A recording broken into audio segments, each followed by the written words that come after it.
জান্নাত হলো মুমিনের চির সুখের ঠিকানা। সেখানে সুখ শান্তির অন্ত থাকবে না। পরকালের হিসাবে যাদের পুণ্যের পাল্লা ভারী হবে এবং আল্লাহর সন্তুষ্টি লাভ করবে, তাদের জন্য আল্লাহ তৈরি করে রেখেছেন জান্নাত।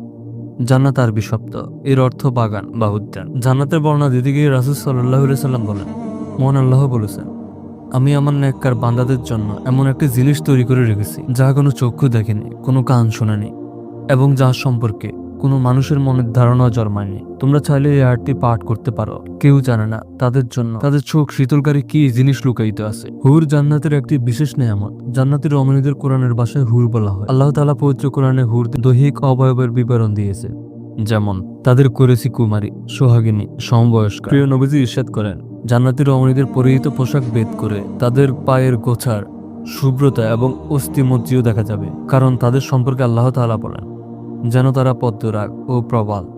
আর পদ্মরাগ হচ্ছে এমন স্বচ্ছ পাথর যার ভেতরে কোনো সুতা প্রবেশ করালে তা বাইরে থেকে দেখা যায়। জান্নাতে মুমিনদের জন্য তাদের মতি গাঁথনি করা একটি তাঁবু আছে। এর উচ্চতা 30 মাইল। এর প্রত্যেক কোণায় মুমিনদের জন্য এমন নারী থাকবে যাদের কেউ কখনো দেখেনি। হাদিসে জান্নাতি হুরদের সম্পর্কে জানিয়েছেন, জান্নাতি রমণীদের 4 রঙে সৃষ্টি করা হয়েছে, যেমন সাদা, হলদে, সবুজ ও লাল। তাদের মন, প্রাণ এবং দৃষ্টি তাদের স্বামীদের কাছে আবদ্ধ থাকবে, ফলে নিজ স্বামী ছাড়া অন্য কারো কথা তারা কামনা করবে না। প্রতিনিয়ত তাদের রূপ লাবণ্য বৃদ্ধি পেতে থাকবে। নবীজি সাল্লাল্লাহু আলাইহি সাল্লাম ইরশাদ করেন, জান্নাতে একটি বাজার রয়েছে, সেখানে তারা প্রতি শুক্রবারে পরস্পর সাক্ষাৎ করবে। তখন উত্তরের বাতাস প্রবাহিত হবে যা তাদের মুখমণ্ডল ও কাপড়ে আলোড়িত করবে। এতে তাদের সৌন্দর্য ও রূপ লাবণ্য বেড়ে যাবে। তখন তাদের স্ত্রীরা বলবে, আল্লাহর কসম, আমাদের থেকে পৃথক হওয়ার পর তোমাদের সৌন্দর্য বৃদ্ধি পেয়েছে।